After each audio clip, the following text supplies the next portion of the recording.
Hello and welcome to the 152nd edition of the Illegal Motion College Football Podcast. In Nashville, Tennessee, I'm the professor, Matt Perkins. And a quick bubble screen across the Harpeth River from me here in the Music City, it's our own offensive coordinator, the coach, Corey Burton. Well, if it's anything like our practice at Hillwood today on the first day of school, I'll probably drop that bubble screen. So hopefully that doesn't happen tonight. But got an action-packed show. I'm excited, ready to rock and roll. It's my favorite conference, obviously, the Southeastern Conference, the SEC, as well as the CUSA. Oh, yeah. Well, we can't get into CUSA without the third amigo in the second city, a man who has a new non-football podcast debuting soon. It's our own intrepid blogger from Big Ten and Counting, Josh Cook. Yeah, thanks for the early plug. Still fine-tuning some stuff, but if you like U.S. history, it should be a good podcast to listen to. If you love America, you need to listen to it. Yeah, and we might be doing Coach's favorite conference, but we're doing my favorite conference tonight, Conference USA. So. Oh, because you love America. Yeah. Oh, yeah, love it or leave it, as Ricky Stanzi would say. But can you love America and Murica at the same time? No, those are two different countries. God. Well, as you guys have both mentioned, today is part 2 of our previews for the 2018 season. And a little bit later on, we will be tackling Conference USA. But first, we're going to delve into the Southeastern Conference, home of national champion Alabama. Like we did last time, guys, we're going to go through the divisions alphabetically before talking about some conclusions about the conference as a whole. We're going to start in the East, and that takes us to the Swamp. Josh, what can we expect in the first year of the Dan Mullen regime at Florida? That is a great question. A lot of eyes are on this Florida program, and the biggest challenge for them is, frankly, gone. Their biggest roadblock was Jim McElwain not being a very good coach. And so now they have Dan Mullins. He's a guy with such a proven track record. He's 23 games over 500 in Mississippi State, a very competitive 33-39 in a stacked league. He guided the Fighting Cowbells to 8 straight bowl games with only his debut 2019 missing out in the postseason. He inherits a deep backfield and an offensive line that returns 5 starters. Yeah, they were kind of up and down, but I would rather have an experience and some question marks than be totally unknown there. Speaking of unknowns, though, that is the quarterback situation right now for the Gators. Obviously, with a new staff, that means a new defensive coordinator, and Todd Grantham has a ton of front 7 players that could thrive in the new 3-4 look he is bringing. And linebacker David Reese, he's the real deal. He's going to help that transition. Schedule, though, a little bit harder than Georgia's. And the team isn't as complete as Coach's Dogs either. But I expect Mullen to have things turned around quickly, make a bowl in year 1, and maybe if some things break the right way, even threaten Georgia a little bit for this division. Wow, that's a pretty bold statement. If they can threaten Georgia for the division, but we're going to move to Georgia now. I said threaten a little bit. Threaten a little bit. That seems like you're hedging pretty hard there, bud. I am indeed, and you'll find out why when we give our standings. All right, Coach. Well, let's get to the reigning SEC champs, I should say. Not just SEC East champs, but SEC champs. They bring back Jake Superior, Jacob Eason out of town now. So, Coach, how do you feel about your alma mater heading into the season? Well, despite seeing the list of departees, mostly the ones to the NFL draft, I actually feel pretty good about the depth that Kirby Smart has finally built. You look at this list of losses: Roquan Smith, first-round pick; Sony Michel, first-round pick; Isaiah Wynn, first-round pick; Nick Chubb was close enough to the first-round pick that you can consider him an honorary first-round pick; Davin Bellamy, a 4th or 5th round pick; Lorenzo Carter, 2nd round pick; Javon Wims, 6th round pick. And I don't know if you saw him. No, he was in the 7th round, actually. I don't know if you saw him in the Hall of Fame game, but he was on fire. I think he had like 6 catches in the Hall of Fame game this past week up in Canton, Ohio for the Chicago Bears. So what do you do when you lose a whole bunch of people like that? Well, you just go out and recruit. So let's take a look at the offensive line. That's going to be one of the biggest strengths of the offense. You even though you lose your left tackle Isaiah Wynn, your superstar right tackle just moves right on over. Lamont Galliard comes back as an experienced center. He thought about leaving early for the NFL draft, decided against it, comes back. He brings back all that good experience. it's one of the deepest units on the team and probably one of the deepest units in the division. You have Ben Cleveland coming back at the guard position. You have superstar freshman early enrollee Jamari Slayer. Will be a huge surprise at the guard position. Isaiah Wilson trimmed down. He's a svelte 340 now. He's battling out at the right tackle position. Looks like he's going to be the early on favorite to do that. Now, so who are they blocking for? They're blocking for so you lose Sony, you lose Chubb. No worries. You got DeAndre Swift. You got the number 1 running back in the country, the number 3 running back in the country. You have returning closer and thumper Elijah Holyfield, and then Zamir White and James Cook coming in as true freshmen. So you're loaded for bear there. Wide receivers, Jake Fromm has plenty to throw to. They have to fill a hole with Javon Wims, obviously the aforementioned Javon Wims who went to the Bears, but Riley Ridley, brother of Calvin Ridley, fills in with Terry Godwin. Terry Godwin, the senior, with the experience, and Mecole Hardman is the burner. If you saw in the national championship game, Mecole was a difference maker with his game-breaking speed there. So the offensive unit looks to be explosive, just as explosive as it was, and it's going to be a little bit more balanced than it was last year. It was a run-heavy attack last year, but it's going to be more balanced. And let's not forget about tight ends, Charlie Warner and Isaac Nauta as well, getting involved in the passing game. Defensively, the question mark is going to be, how do you replace Roquan Smith? Roquan, there was one series, I think, in the Rose Bowl where he got a 3-and-out by himself. He made the play on first down, second down, and broke up a pass on third down to force a punt. Nobody else really did anything. But looking to replace him, you have Natrez Patrick at the wheel. Monty Rice comes in at that Mike position for Roquan Smith. Up front, you have Jonathan Ledbetter and Tyler Clark returning to that interior defensive line. DeAndre Walker, Walter Grant on the edges. They're replacing Lorenzo Carter and Bellamy. We'll see if they learned a few things there.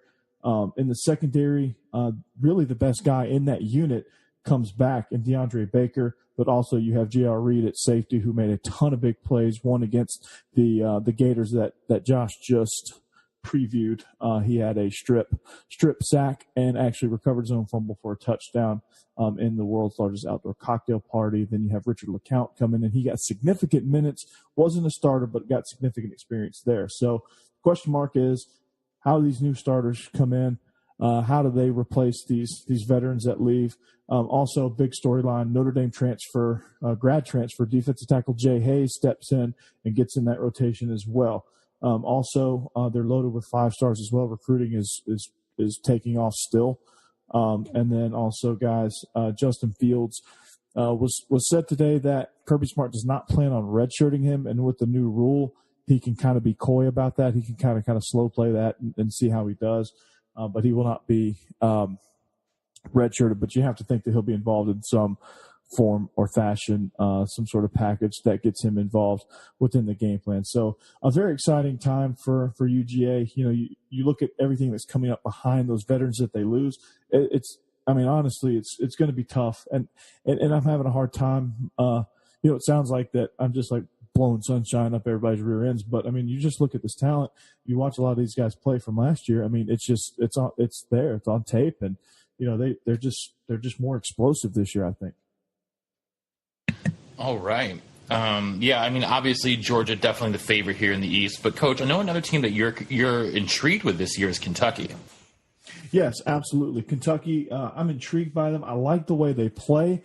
That's about as far as it goes because, unfortunately, doing my research, one of my favorite running backs in the entire country, Benny Snell, is about the only bright spot that comes back for the Wildcats. What could have been for them last year, it was they were 2 plays away against Florida and Ole Miss from really making their season a really solid one. But it looks like it's going to be struggle city for Kentucky in a lot of positions, in a lot of key positions, especially quarterback.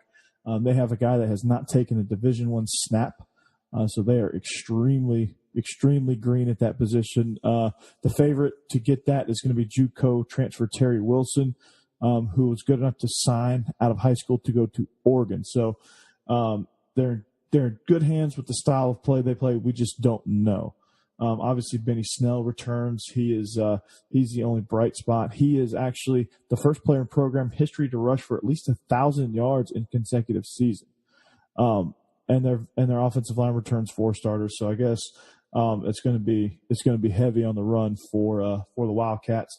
On defense, they return 8 starters, but they did rank 92nd nationally in yards allowed per game last season. So 2 of those guys were thinking about the NFL, decided not to. Outside linebacker Josh Allen and senior safety Mike Edwards. So they're coming back and hopefully providing some leadership. And you hope to think that a defense that ranked that low in yards per game would be able to improve. And anytime you return 8 starters, that's promising. So they're going to make some noise in this division, but I don't see them really doing a whole lot. In the spring, Josh Paschow moved from outside linebacker to defensive end. So they want to get some speed down there on the edge. Then you have linebacker Jordan Jones. It was just a mess for him in 2017 between injuries and off the field stuff. So they're hoping to get him turned around as well. So it's going to be a tough go for Mark Stoops. So he's going to have a ton of luck and some superior coaching from his coordinators if they're really going to be serious about making the move here. But they are intriguing, and I love Benny Snell, so they always have a chance with Benny. All right. Yeah, I mean, Kentucky's been a team, Coach. I know that we've been expecting, bigger things from them over the past couple of years, and so we'll see if they can live. What's that? They're so close. Yeah, they're close, but again, SEC East is never easy. A team in the SEC East that geographically does not fit in with the rest of them, Josh, is Missouri, and this is a team that brings back one of the top passers in the country, in Drew Lock. Yeah, they do, and I mean, we could talk about Drew Lock all day, but Missouri was a weird team last year, and I thought that was even more interesting than getting Drew Lock back. And that they hired Derek Dooley as their coordinator, so keep that. Yeah. So, well, I mean, to recap, they started last year disastrous 1-5.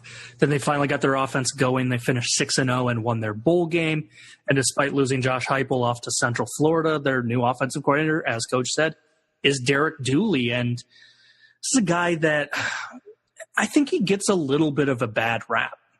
And he obviously interviews well and says the right things because he got Drew Lock to come back to run the offense again this year. The line returns every starter, and Demara Crockett and Larry Roundtree III make for one of the best running back groups in the league. Defensively, Terry Buckner Jr. should be the 8th D-line man in 7 years, drafted by the pros out of Missouri. And the linebacker group is loaded with talent. Terez Hill, Cale Garrett, Brandon Lee. These guys combined for 28.5 tackles for loss, 4.5 sacks, and defended 10 passes. So there's enough pieces back from last year's winning streak combined with a manageable schedule to put a return to a bowl season easily in play. But this might be crazy, guys. I think if they can win their 3 most doable SEC games, Arkansas, Vanderbilt, and Kentucky, there's an outside chance that Mizzou ends with a really solid SEC mark. It's not going to be good enough to threaten Georgia. The Tigers are a very fun dark horse to keep an eye on because once we preview them, I got to be honest, I think South Carolina is going to choke like they do, like most Muschamp teams do. So I'm kind of buying Missouri. I know you and Coach are probably buying South Carolina more, but I like this Tiger team. Well, let's talk then about the South Carolina team because I am pretty high on them. Coming off of a 9-4 season last year that was capped by a win over Michigan in the Outback Bowl, Will Muschamp is coming back for his 3rd year at the helm of the Gamecocks. But if you'll remember, let's head back in the time machine a couple of years. Muschamp's 2nd year at Florida was far and away his best. Those Gators finished 11-2, finished in the top 10 both the coaches and AP polls. But year 3 was the beginning of the end for his tenure in Gainesville, and South Carolina fans are definitely going to be hoping that Muschamp has learned from his mistakes and can make all the necessary adjustments. During the season last year, Muschamp fired offensive coordinator Kurt Roper and promoted wide receiver coach Brian McClendon. And McClendon is staying on to be the full-time offensive coordinator for his first full season running the offense. Fortunately for him and junior quarterback Jake Bentley, they're going to get stud receiver Deebo Samuel back after he missed the second half of last season with an injury. Behind Samuel, Brian Edwards, Ortre Smith, and Shi Smith all posted very good numbers in Samuel's absence, and if healthy, will form what I think will be one of the best receiving corps in all the SEC, especially once you add in four-star freshman Josh Vann to the mix. In the backfield, Rico Dowdle, A.J. Turner, and Tyson Williams will be vying for carries. Expect Dowdle to be the starter on day one, but really no matter who starts, they're going to need to get some improved play on the offensive line. Muschamp has made a point of recruiting the hog mollies in those last couple of years. He's pulled in a total of 10 linemen in his two latest recruiting classes. But while the offensive unit for South Carolina is, a relatively veteran affair, the defense will have a lot more production to replace, especially losing all-conference linebacker Sky Moore. T.J. Brunson and Bryson Allen Williams, however, do return to the linebacking unit, and Moore will end up being replaced probably by sophomore Sherrod Green. The defensive line and D-back units both have more questions than answers, though, at this point. But there are definitely some intriguing players at both positions, especially at defensive tackle, where there'll be no less than 5 guys who could get rotational snaps. The only real D-backs of note returning are corners Rashad Fenton and Jameis Williams. So expect the D-backs to be pretty green. They're going to need a couple guys to step up on the D-line to get some pressure onto the quarterbacks if they are going to be successful. South Carolina gets Georgia early on in the year, and that could be a good thing or a bad thing depending on how well that young Georgia team gels early on in the season. Their crossovers this year are Ole Miss and Texas A&M from the SEC West. They have Marshall at home, which could be tricky. We'll be talking about Marshall a little bit later. And they have to go to the Swamp, which is never an easy place to play. Throw in the season finale at Clemson, and you've got a pretty tough schedule. I see 7-5, 8-4, but it could be even better if Muschamp is able to get a better than average defense from that young unit. But Josh, we're going to head from South Carolina up to Knoxville now, where Tennessee is in their first year under new head coach Jeremy Pruitt. Yeah, Matt, let's go over to good old Rocky Top. Out goes Butch Jones, and as you mentioned, Matt, in comes Jeremy Pruitt. On paper, this is a great hire. And while guys like Kirby Smart and Lane Kiffin had awesome years last year, the track record for Saban assistants is kind of a minefield with as many misses as there are hits. Coming from this tree carries a lot of cachet, but doesn't always deliver the wins. And not helping things, Pruitt comes into a nasty situation. The offensive line is very inexperienced. Quarterback competition is still unsettled. Defense is switching to the 3-4, which I think is always a risky endeavor unless you've recruited for it. So they need to find a nose tackle. Cornerback is also inexperienced. And finally, a nasty schedule after non-conference play that includes West Virginia opening day. The Young Vols host Florida, go to Georgia, go to Auburn, host Alabama, go to South Carolina, and that's all in a row. So that is a stretch of play few teams can navigate, let alone this Tennessee team, just right off year one of the rebuild. Yeah, it's definitely going to be tough for them. But what's good for the Vols is that the cliches coming out of Knoxville should be cut almost completely out. Well, let's stay in the state of Tennessee and head to our final team in the East, which is Vanderbilt. My dear wife's alma mater, and also alma mater of show superfan Ashley Croft. Shout out to you, Ashley. Derek Mason is entering his 5th season in Nashville, and Vandy in those 5 years, the 4 years leading up to this, has performed about as you'd expect them to this point. But I still think there's hope on the way, even though the Commodores lose starting tailback Ralph Webb, who has been around seemingly since the Hindenburg disaster. They will be replacing him with Illinois transfer and Nashville native Keyshawn Vaughn. Coach and I were at spring practice this year, and Vaughn looked a cut above the rest when it comes to his size, speed, and vision combination. I think we're expecting big things out of him this season. Kyle Shermer, the returning quarterback, will be happy to have Vaughn behind him in the backfield. But this offense is only going to go as far as coordinator Andy Ludwig lets it. Me especially, but all of us have been somewhat critical of Ludwig in the past for relatively unimaginative play calling and questionable schemes. But there were times last year where Vandy actually looked like a real offense. His receiving core this year is relatively green. He only really brings back Kalijah Lipscomb and Donovan Tennyson at the wide receiver position. So we can expect 3 or 4 freshmen to get some meaningful snaps in SEC play out wide. The line is probably the weak point of the offense at this point, with only left tackle Justin School as the only standout of note returning. And for Ludwig, who likes to incorporate a lot of power schemes into his play calling, that's not the best recipe to have a young line trying to run some power O. Last year, Vanderbilt ranked 118th in the country in runs for no gain or a loss. So they're really going to have to improve on that if they want to keep the chains moving. Defensively, this will be the first year under Mason that the head ball coach does not also serve as the defensive coordinator. He's bringing in former Oakland Raiders defensive coordinator Jason Tarver, whose defenses in the NFL were excellent at stuffing the run. Unfortunately for him, they lose starting nose tackle Nife Lialo from last year. There are a lot of returners elsewhere around the defense, though, most notably outside linebacker Charles Wright, who had 9 sacks last year and should be posed for a double-digit plus this coming season. The Doors, however, definitely have their work cut out for them this year with road games at Notre Dame, Georgia, Missouri, Arkansas, and Kentucky. A bowl bid isn't out of the question, but it's going to be tough sledding for the Doors to get there. All right. So should we head over? Do we want to recap the East? How you guys want to go worst to first? Yeah, well, I love going the worst to first. Josh, why don't you give us your worst to first there in the SEC East? All right, where I'm picking up right where you left off, Matt. I got the Doors finishing 7th. You mentioned they took a step back in record last year, but the slide was even worse.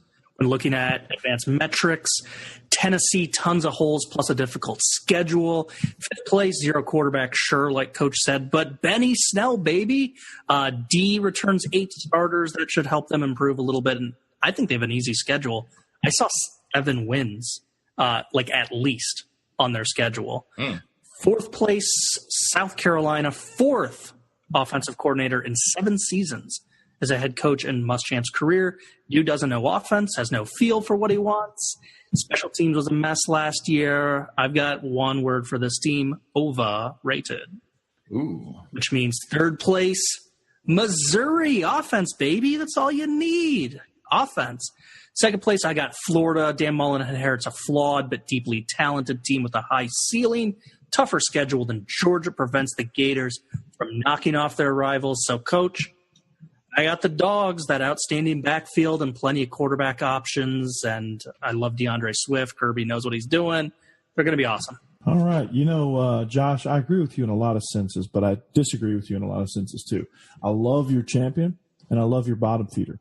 But the rest, well, I'm going to have to reorganize that for you. So, hey, you're the SEC expert, so you're probably going to be closer than I am anyway. So Vandy just has no firepower outside of Keyshawn Vaughn. But Kyle Shermer comes back. He's an extremely talented quarterback, but it's just not enough.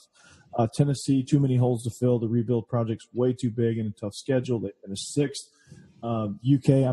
Benny Snell finishes 5th. They have a lot coming back on defense, so that gives them the edge over the state of Tennessee. Florida, too many question marks with at all positions, really. Dan Mullen's first year. And the gambling scandal that he somehow took over. Read about it. We can do a whole show about that, actually. It's a mess. But he has a lot of stuff to clean up and get right.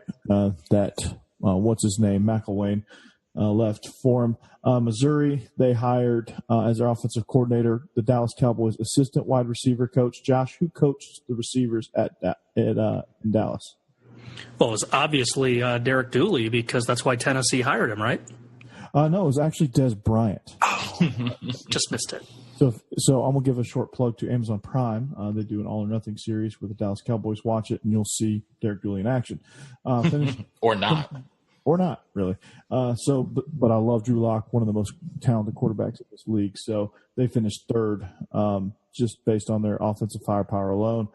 South Carolina, lots of talent, just not quite deep enough to get over the hump. They'll lose a couple of key games down the stretch, and I think UGA finishes undefeated in the division anyway. So, but UGA's their toughest game is at South Carolina, second week of the season.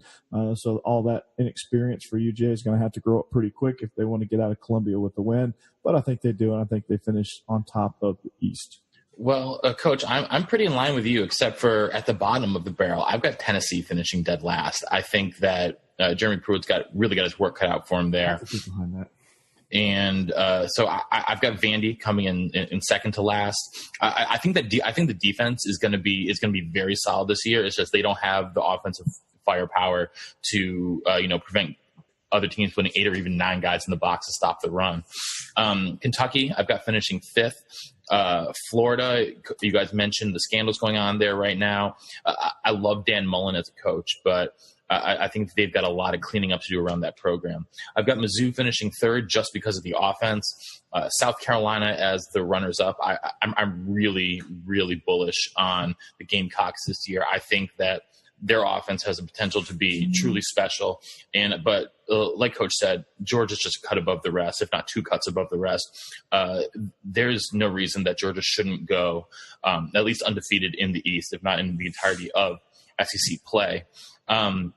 So let's head to the West, where, Coach, you have the arduous task of determining which 5 stars are going to step in at Alabama.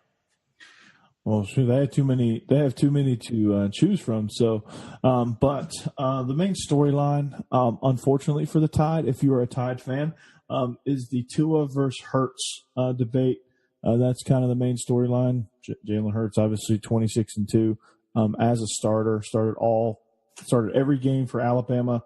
Of course, Tua, in very limited work in 2017, came in obviously for the 2nd and 26 deep ball that everybody knows that won the national championship. So what do?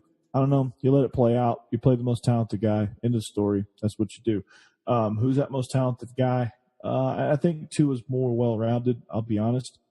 I think Jalen just wins. So it's a tough deal. I don't think they could lose either way, to be honest with you. But I think the main story is going to be how this coaching staff responds and how they treat Jalen Hurts going forward after he came out and basically called them out for pretty much ignoring him. And so I think everybody can take a lesson in staff PR. So Bama loses 12 to the NFL draft. That's quite a hefty gap to overcome. But if anybody can do it, Alabama can do it. Offensively, obviously, whoever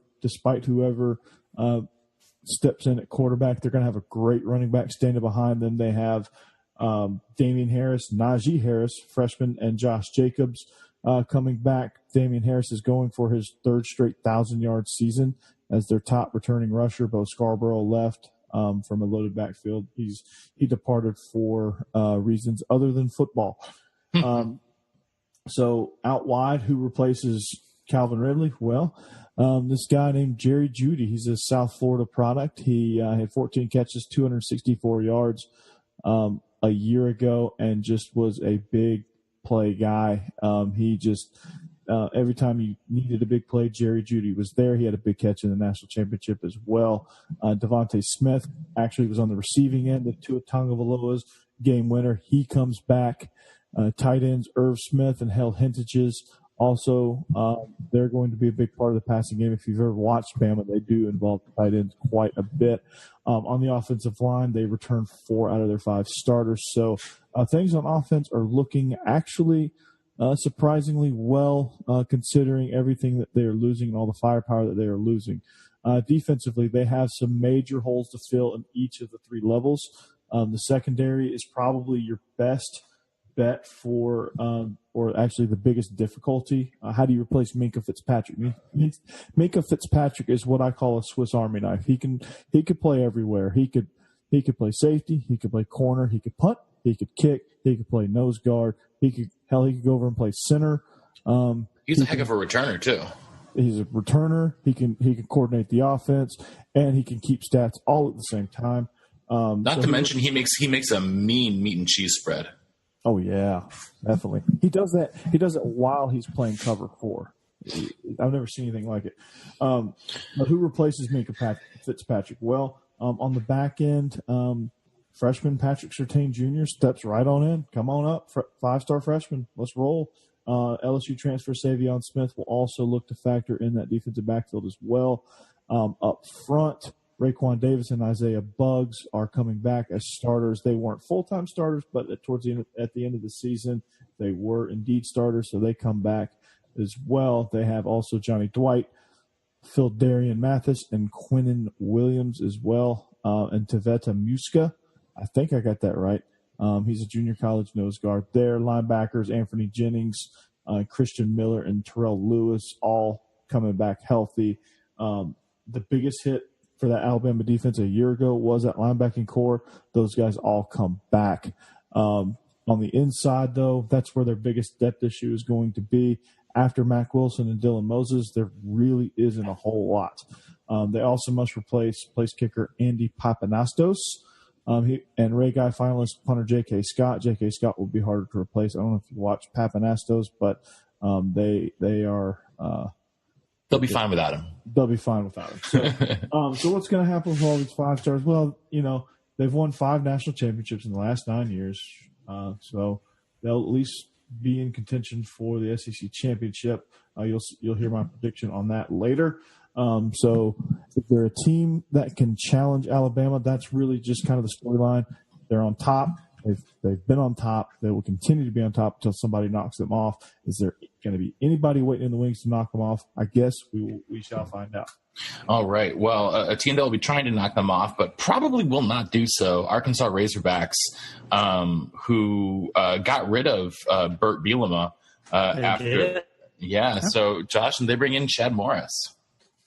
Yeah, I think Chad Morris's spread offense has the potential to be lethal, and his ties Texas into new recruiting avenues and can really put Arkansas in contention down the line.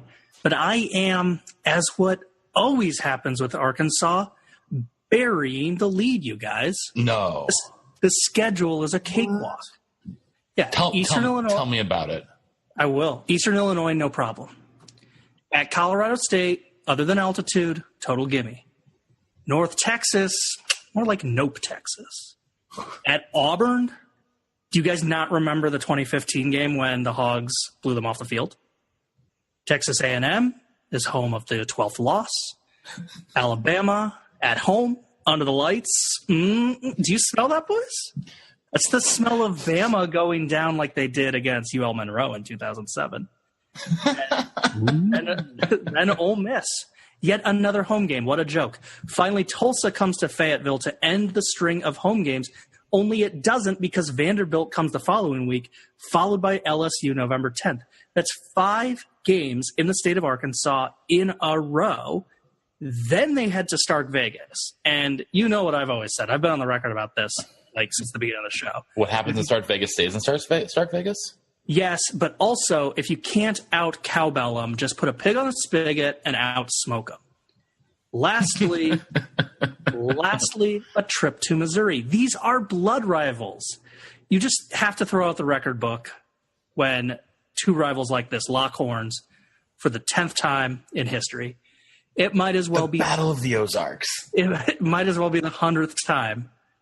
That's how much these 2 teams despise each other. So, yeah, you better believe I have Arkansas going 12-0 this year, fellas, because if they aren't going 12-0, then they are probably going about 3-9 because this is going to be a multi-year rebuild. Well, a team that is not in rebuild mode, Coach, Auburn Tigers. Oh, geez. I don't know how to follow that up. That was good. That was a great in-depth look. I mean, just how embarrassingly easy that schedule is. I don't know. Yeah. But here comes Auburn. At one point, they thought they were going to be in a rebuild, and then all of a sudden, they catch fire. They start playing well. Their defense carries them. Here they go. They blow out Georgia. They beat Alabama. They're sitting on top of the world. Georgia gets revenge in the SEC championship, and downward spiral starts. So a key loss for them offensively is Kerryon Johnson. How do they replace him? I'll talk about that here in a second. But the biggest thing they do is they get back Jarrett Stidham, who last year was 6th in the nation in completion percentage, so extremely efficient, and 2nd in the SEC in passing yards. So he's providing depth to a key position within the conference. So if you're one of those people that compare quarterbacks conference to conference, the SEC has some pretty talented guys. And Jarrett Stidham, not Jake. He might have a brother named Jake. I don't know, but Jarrett Stidham is one of the. If his name was Jake, he would have had to go to Georgia. I know, right? And so you got a talented guy at quarterback. Defense is really deep up front on both levels in the defensive front, linebacker and the defensive line. Secondary, let's just say lacking experience is putting it mildly. So offense, tempo is key. All right, Auburn is usually at their best when they're running at a high octane tempo, snap the ball every 10 seconds type deal. Running back, Auburn is only one of two schools to have a 1,000-yard rusher in each of the last 9 seasons. So no pressure, Cam Martin, you're up next. So that's who's going to fill the shoes of Kerryon Johnson. Can he do it? Well, J.B. Grimes continues to solve that puzzle at the offensive line. I don't know how he does it. He takes all these no-name question marks and turns them into an actually pretty talented unit. So I take that to be that he'll do it again this year. Wide receivers took a huge hit. Will Hastings and Eli Stove went down in the spring with knee injuries. The whole unit returns. That includes Ryan Davis, who's an absolute playmaker in both offense and special teams. So they'll have to try to replace Will Hastings and Eli Stove, but they do have a lot of experience in that unit.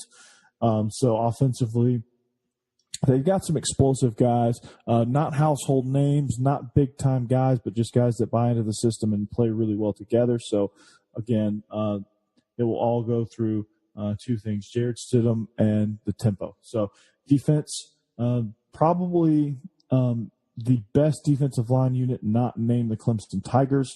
You have Derek Brown, Dontavius Russell, and Marlon Davidson all in the defensive line. That's a pretty scary group there as well. They'll be all NFL guys.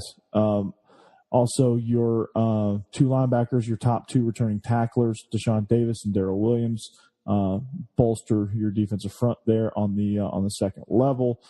So with those guys coming back on the defensive front, the secondary, with their lack of experience coming back and poor play, even from the experienced guys, will hopefully be masked a little bit by the pressure that this scary defensive line is going to get on your quarterback. If you don't know how scary this defensive line can be, go rewatch the Georgia-Auburn game from November when they played in Jordan-Hare. Jake Fromm couldn't do anything. That Georgia offense could not do anything because that defensive line was just so in his face. So Auburn's got a lot of firepower coming back. They're going to be extremely stout on defense, probably one of the best defensive units in the whole conference. And so there's no reason to think that they can't challenge Alabama. They can't be the ones that make it so that Alabama can't win every single SEC title in consecutive years as long as Saban there. So I'm really excited about this Auburn team. They're a lot of fun to watch, even though they are a rival with Georgia. It's always fun to watch them outside of the Deep South's oldest rivalry game. So tempo. That's got to be Auburn. All right. Well, it's time to move on to LSU, and I was going to do this entire preview of the Bayou Bengals in my best Coach O voice, but if I did that, I would not be able to talk for the next 2 weeks, so my vocal cords could recover. Anyways, in Baton Rouge, Matt Canada is out at offensive coordinator. He's off to Maryland. He's being replaced by Steve Ensminger, who was formerly the tight ends coach for the team.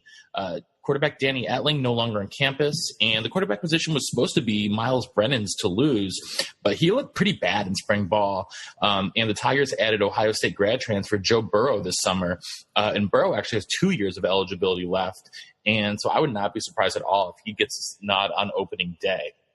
The last 2 seasons have given us, some really, really great tailbacks at LSU and Darius Geis and Leonard Fournette. But this is going to be the first time since the Nixon administration that LSU does not return a single running back who scored in the previous year. So there'll be a lot of carries up for grabs here. Not sure who's going to be getting them, though, at the moment. Wide receivers also somewhat up in the air, but they get Texas Tech transfer Jonathan Giles in the mix. He sat out last year, but before that, he put up over 1,100 yards at Texas Tech. They also get 5-star freshman Terrace Marshall in. Expect big things from him early. And but while there are seemingly a million question marks there on the offense, the defense should be excellent again under coordinator Dave Aranda, who I still believe is the highest paid coordinator in all of college football. No, that dubious distinction goes to Brent Venables now. Oh. $2 million contract. Good for him. No, the distinction goes to Brian Ferentz. Oh, you're talking money. I thought you meant in terms of fatherly love. Sorry. Dave Aranda is invaluable. Dave Aranda brings back one of the best defensive players in the country in Devin White, who played sort of a rover position for them. But I'm really interested in a guy named Kalavion Chason. He flashed last year as a true freshman, 6'4" outside backer, should be able to wreak havoc on quarterbacks throughout the SEC. He's held by 340-pound nose tackle Ed Alexander. He can, take up 2-3 blockers at a time, which should really free up Chason and the rest of the outside linebackers on the edge. In the defensive backfield, Greedy Williams is one of the top shutdown corners in the country, and safety John Battle is a potential all-conference performer as well. The Bayou Bengals opened the season against Miami in Jerry World, which is going to be a great game to kick off the season. And they get most of their tough games at home in Death Valley. Georgia, Alabama, Mississippi State, and Ole Miss will all have to come to Baton Rouge. So, I think that there are still a lot of questions on the offense here. LSU has not been known for offense in recent years, but their defense should be good enough to keep them in pretty much every single game this season. But let's head from Louisiana over to Oxford, Mississippi, and the Grove. Josh, you haven't been down there to tailgate yet, but I know you've got some thoughts on their season. I do, and let's start with Matt Luke, who did one hell of a job last season getting 6 wins out of a group that just was not that impressive really on paper and had some injuries along the way and things like that. But he returns outstanding wideout A.J. Brown and Jordan Tamau, who played pretty well during that big injury to Shea Patterson. Unfortunately, the line is a little thin. The Rebs need to replace a 1,000-yard back. And let's be honest, the Landshark D has not been the Landsharks for quite a while. I think the firepower should be there offensively to call 3 of their 4 non-conference games a lock. The other's Texas Tech, so probably 4 locks, quite honestly. But that one I'm still kind of calling more of a toss-up. And they get both Arkansas and Vanderbilt, albeit on the road, so those are some manageable dates. As a result, I got this team matching their 6 wins. Maybe they even surpass it, which, let's be honest, that's pretty impressive considering the specter of NCAA sanctions are still looming over this program. Definitely. Well, across the state, Mississippi State, they lost Dan Mullen, who did some pretty amazing things there at his time in Stark Vegas. But after he left for Florida, the Bulldogs, and went out and poached Penn State offensive coordinator Joe Moorhead to become their newest head coach. And that was a move that all of us applauded when it happened. Personally, I'm a huge fan of Moorhead. I think he can take this program to the next level. He's lucky he gets Nick Fitzgerald back under center. He could even have a little bit of dark horse Heisman buzz. If you guys remember, in about October last year, he was really lighting it up. He had a pretty rough ankle injury during the Egg Bowl last season in the last game of the regular year, but he should be 100% to go for opening weekend. The Bulldogs also bring back tailback Eris Williams and 4 of the 5 starters from the offensive line. Unfortunately for them, the one starter from the line that they do lose is all SEC left tackle Martinez Rankin. Moorhead brought in Bob Shoop to be the new defensive coordinator. He spent the last 2 years at Tennessee with mixed results, but before that, he was with Florida at Vanderbilt and Penn State, where he had some excellent defenses. But he's the 5th. Tennessee years against him. Say that again, Coach. I said I don't hold the Tennessee years against Bob Shoop. Yeah, it's hard to do that. But Shoop is going to be the 5th defensive coordinator in 5 years in Starkville. Shoop will be, though, very happy that he gets defensive end Montez Sweat back for his senior year. He and Jeffrey Simmons make for a great 1-2 punch along the defensive line. Mississippi State also brings back both starting safeties, Mark McLaurin and Jonathan Abram, but their linebacking group is going to be a lot of new faces. If they're going to succeed, they're going to need to get a lot of pressure from those D linemen that I referenced earlier to make life on the young backers a little bit easier. One bright spot, though, for Starkville should be the special teams. They have a really solid kicker in Jace Christman. He was 12 for 14 on field goals last year and a perfect 42 for 42 on extra points. They also added high school All-American punter Tucker Day. So, we all love special teams here. And I think that, they're going to be in a lot of close games, and that could be the difference in them having, a 5-7 season to them having a 8-4 season. So even though they have to travel to Alabama and LSU, they get Auburn, Florida, and Texas A&M at home. Their toughest non-conference test will be a road trip to the Little Apple in week 2, where they take on the ageless wonder Bill Snyder. But, frankly, I see them going, 7-5, 8-4, and, being a tough out for some of the teams in the upper echelon of the West. But let's head to College Station next, Coach, where Jimbo Fisher is now the highest paid coach in all of college football. Yes. No, that's Kirk Ferentz. Oh, sorry. We're talking about dollars still. Sorry. That's my bad. No, we're not talking about accolades and documentaries. We're just talking about 10 years, $75 million. In steps Jimbo, out steps Kevin Sumlin, who we will be previewing when we take a look at the University of Arizona. So that's a little preview for our Pac-12 deal. So the biggest storyline for Texas A&M obviously is the coaching changes. Defensively, they bring in new defensive coordinator Mike Elko. They convince him to leave Notre Dame and come to College Station. And also offensively, it's Kevin Sumlin did not leave the cupboard bare, I will say that. The main thing for Texas A&M, though, is they have a really tough schedule. They have to navigate the SEC West, except for Arkansas. Or especially Arkansas, I should say. That's probably the toughest game on their schedule. It's not Clemson. It's not Alabama. It's not LSU. It's not Auburn. It's Arkansas. I'm burying the lead. See, I'm trying my hardest not to bury the lead every time. Okay. So, Josh, I'm learning. Okay. I'm getting better. All right. So offensively, Jimbo steps into a roller coaster offense. And 3 of their first 4 games, they scored 44 points. One of those games they lost in a thriller to UCLA, or it might have been the most epic choke job ever, depending on how you look at it. And then sputtered completely in October. So things were going awry. Quarterbacks Nick Starkel and Kellen Mond are battling it out. Nick Starkel looks to be the better one. He closed last season as a starter, passed for 1,400 yards, 11 touchdowns in the last 4 games. Mond, he had his moments too, and he's also better in the run game. So I'm not sure exactly who's going to get it. You have to think Nick Starkel's going to get the nod, knowing how Jimbo Fisher doesn't really care necessarily about a runner. He likes mobile guys and athletic guys, but I think the better passing efficiency is what he's going to look for. Running back is going to be the key position for this group. They bring back Travion Williams, who rushed for more than 1,800 yards in his career and has 7 touchdowns, and he can do it from in the red zone, and he can be explosive and score from 90. So also they're looking for a replacement for Christian Kirk. Jamon Osborne is that guy. He averaged 11.4 yards per catch, but he in his 50 catches as a true freshman, that is obviously going to take a huge spike. Cameron Buckley is a good deep threat, and Jalen Preston, 4-star receiver, who was actually one of the most coveted recruits in the state of Texas, stayed home. When I say stay home, stay in state, and plays for the Aggies there.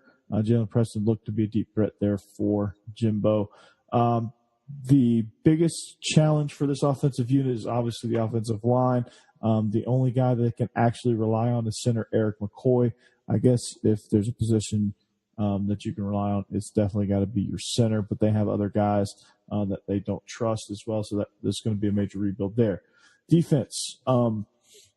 Looking at Texas A&M and going back to our podcast and us talking about and hammering the Aggies on how poorly they play defense, actually looks to be a pretty good bright spot for them. They gave up 35 points in at least 6 games a year ago. So it's surprising to say that this unit could be what gets them over the hump. But You never know. Defensive line brings back Landis Durham, who had 10.5 sacks a year ago. Kingsley Kiki and Justin Maduki on the interior of the defensive line. Tyrell Dodson and Derek Tucker, inside linebacker for Dodson, Nashville product from Centennial High School, right down in Franklin, which is in Williamson County. And then Derek Tucker at safety. Those are both rising stars, guys that are going to look to play a bigger, more game-breaking, more game-changing role for the Aggies on defense. So Mike Elko has a lot of talented pieces, not a whole lot of proven pieces, not a lot of guys that people looked at that, wow, that's a great unit, but a lot of good talent that just wasn't, for whatever reason, being put together by John Chavis. So he's gonna put those puzzle pieces together and create a masterpiece. Is kind of my prediction. So this team's going to be really hard to predict because there was so much potential there. Kevin Sumlin did really recruit well. We just don't know what these guys can do because they didn't really develop at the rate that we wanted to or expected them to.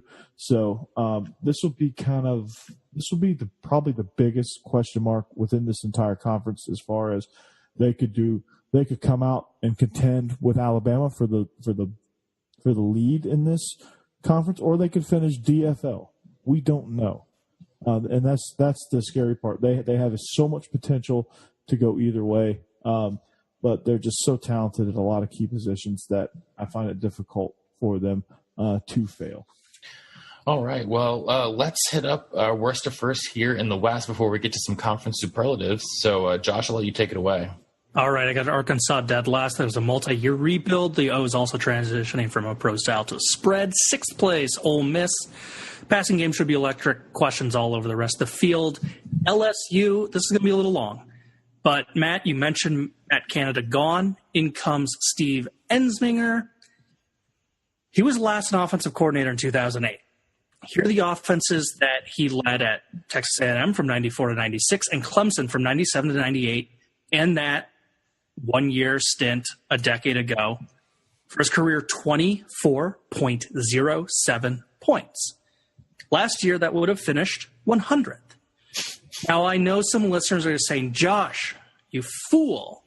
His 6 games at Auburn were awful. That's throwing his numbers off. Okay, fine. So looking at his best season as offensive coordinator, it was that 94 Texas A&M team, 29 points per game, which would have been 60th last year. Now, I know some listeners are going to say, Josh, you are being a fool. He was an offensive coordinator in the 90s. Scoring is way up. So I looked. His 29 points per game in 1994 were 30th in the nation. He's never been elite. He never will be elite. And so giving him the benefit of the doubt, looking at his best year and stacking that up against 1994 teams, he still sucked. Coach O is going to be Coach No by the end of the year, as in no more, please. 4th place, A&M. I think Jimbo Fisher getting his message to be fresh again at a new school, getting the motivation of going up against Saban will kind of rejuvenate him. So I like A&M a little bit, but I love Mississippi State, great hire in Moorhead. Nick Fitzgerald, one of the best returning signal callers in the nation. They host 2 of their 3 toughest league games, so that puts State in a good position to be a dark horse. Number 2, Auburn. You have to love that front 7 on D, like Coach pointed out. Coach mentioned the 9-year streak of running backs hitting 1,000 yards. Only Boise State has had such a run, so I expect another good offense in 2018. And then number 1, Alabama. They're just stacked on offense, ton of blue chip, 5-star kids to replace the D. They'll be fine. Coach? All right. Well, in this division, defense is key in my standings. Ole Miss, obviously, on the very bottom. They're just not very deep, not overly talented. Arkansas, too big of a rebuild project, but I do actually, in all seriousness, like what Chad Morris brings to the table and what he's doing with that program. They just got 4-star cornerback commitment Adonis Oti out of Blackman High School here in Murfreesboro. So things are looking on the up and up there for Arkansas, so that was a huge get for them. Finishing 5th, I think it's very between first and fifth, it's going to be a very, very tight race. But I think Mississippi State, although they're talented in a lot of key positions, I worry about their depth. And I think Moorhead, being in his first year, is going to do well enough to be able to recruit decently in Starkville. But I think he's a year away from really becoming that dark horse. I think they finished fifth. A&M just has too much firepower in a lot of key positions. They finished fourth, but I don't think they have the depth, obviously, on either side of the ball, especially on the offensive line, to finish more than fourth. LSU, I led off with saying defense is king in this division. I think Dave Aranda is going to prove that point. There's too much talent over there. They fly around, they tackle.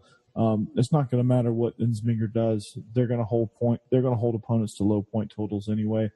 So I think they finished third.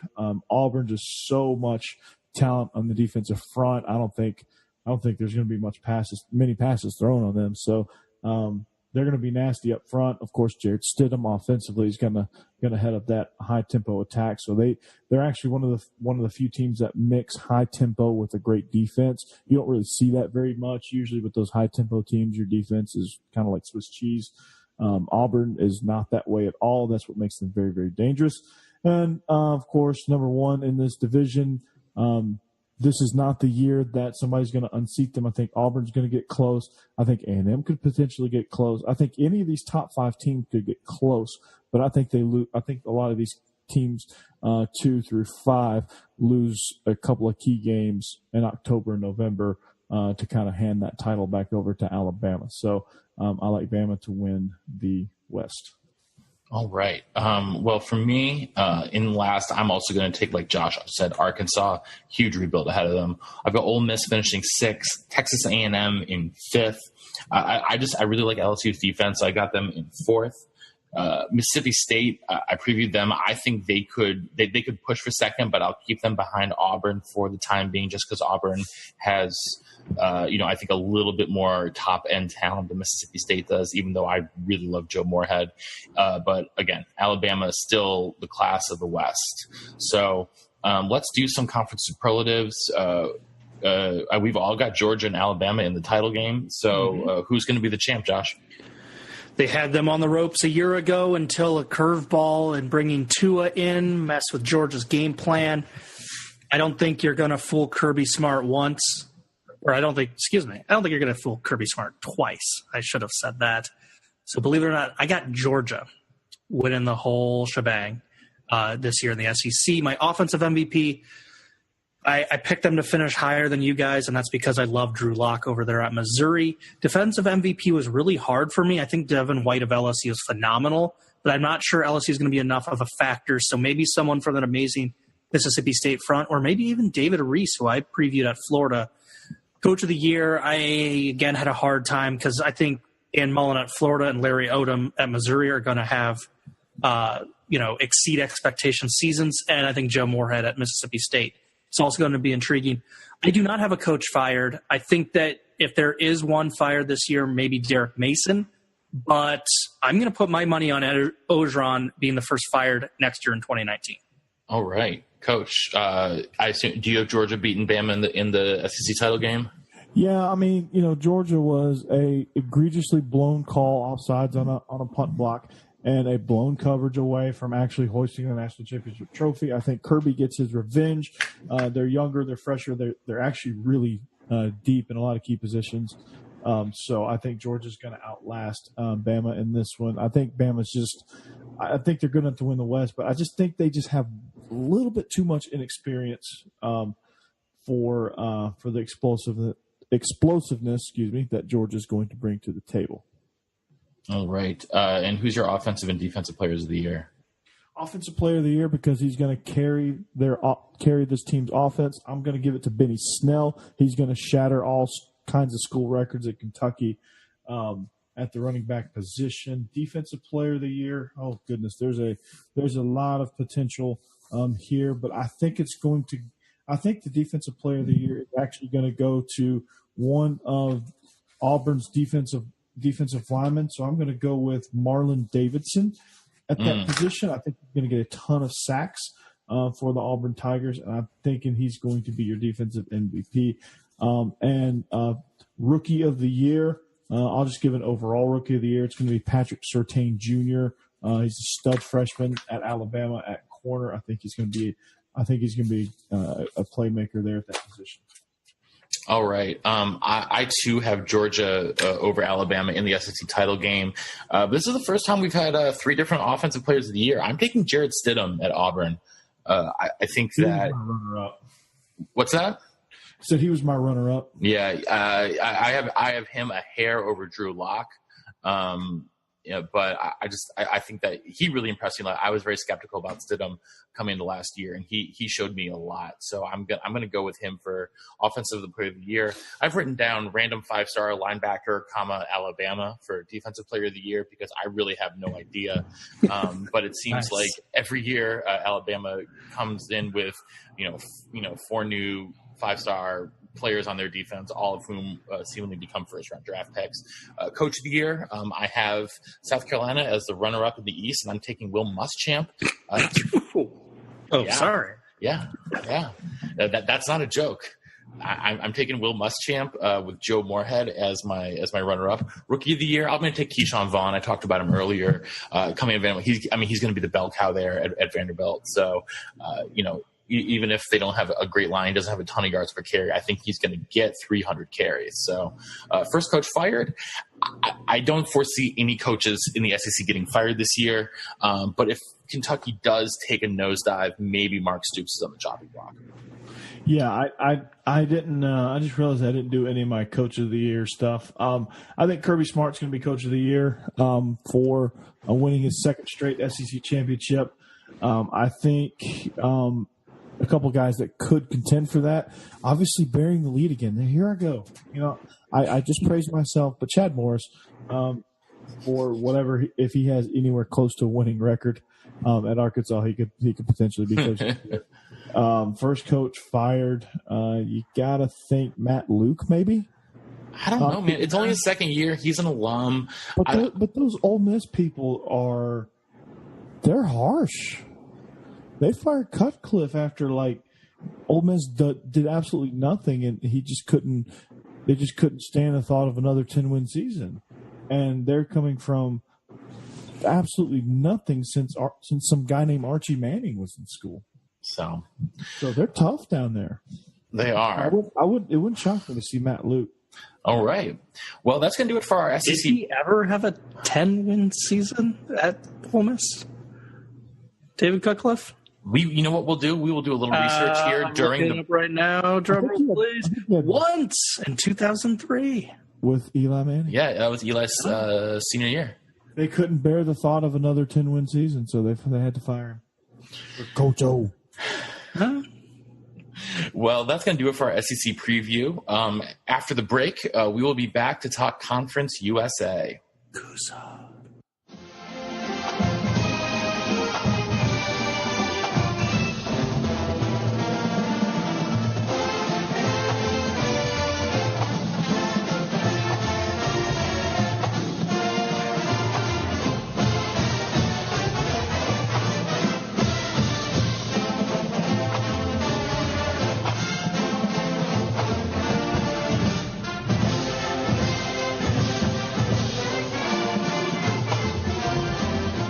And we're back as we roll into Conference USA. Last year, Lane Kiffin led FAU to an undefeated season in conference, set all kinds of school and league records on offense behind tailback Devin Singletary. Today, though, we're going to start at the bottom of the barrel in the East. Josh, Charlotte is in dire straits. Is there any hope for them this season, or will Brad Lambert be unceremoniously shown the door? Oh, boy. Yeah, I mean, this is a baby program. They've not been around for very long, but you would still expect them to show some incremental improvement. Last year, they created to a program worst 1-11, and you talked about it. Head coach Brett Lambert. He's betting his career, honestly, on some new coordinators being what needs to shake up the 49ers, get them going in the right direction. They're shifting their offensive philosophy, which does really nothing because they have a dual threat quarterback on their roster the last few years. So they're going from a spread to a pro style, so that kind of eliminates their most experienced quarterback. They do have Benny LeMay at running back, so maybe he does well and flourishes in the pro style. Defense is also tweaking with a new defensive coordinator. They return a pair of 100-tackle players, and a nice linebacker, Jeff Jamel, and a safety, Ben DeLuca. But, God, I mean, the expectations are so low. They're just hoping to return to their 3 league wins from a few years ago. I don't even know if that's going to be enough to save Lambert. He's 17-41, just 4-20 in Conference USA in his 5-year career. At some point, you just have to thank him, say, hey, you helped birth this program, but we got to go in another direction, and that might be at the end of this year. Well, Josh, you get to go from the bottom of the conference to the top with FAU. I know this is like a very erratic, turbulent flight that I went from Charlotte to FAU, but I do have the privilege of discussing the Owls with you guys. They are stocked with talent. Matt, you mentioned him, Devin Motor Singletary. He had 32 rushing touchdowns last year. He had a pretty nice rushing total with, let me check my notes. 1,920 yards. That is something that I've always called a video game number. The quarterback is a tad unsettled, but they do have 3 key linemen that also graduated, so that's kind of a little hiccup potentially, but the recruiting has been up. You also get a key grad transfer in Junior Diaz from Tulane to help the offensive line. In fact, overall, I think the line is going to gel and probably be one of the best in the league. Defensively, they get most of their starters in the secondary back, which is good since they were second nationally with 20 interceptions. The line is strong with some returning talent and a JUCO addition to bolster things. You guys, this is a little crazy. This is my first stretch of this FAU preview, but I don't think it is too much of a stretch to say they will lead the league in sacks this year. That's how good the front appears to be. And lastly, their schedule. And this is where I get into my big stretch. So it's fair to say it's not an easy one. They play road games at Middle Tennessee, Marshall, Florida International, and North Texas. And then non-conference, they play at Oklahoma and at Central Florida. But here's the thing, though. If they find a way to keep it close in Norman and then stun their bigger brother, Central Florida, I could see them going 11-1. And, that could get them to be the group of 5 representative. So the ceiling is super high for the Owls. Realistically, they'll probably go closer to 9-3, 7-1, but they are still head and shoulders the team to beat in this league. All right. Well, Josh just did FAU, Coach. You now get to go around South Florida to FIU. That's right. FIU is probably one of the most intriguing teams in this conference. They have somebody named Butch as their head coach, and fortunately for them, they hired the right one, Butch Davis. They're ahead of schedule, and what was their biggest rebuild when they hired Butch Davis. In his first season, he won 8 games and posting a plus 500 record in league play for the first time since 2011 when they went 5-3 when they were still members of the Sun Belt.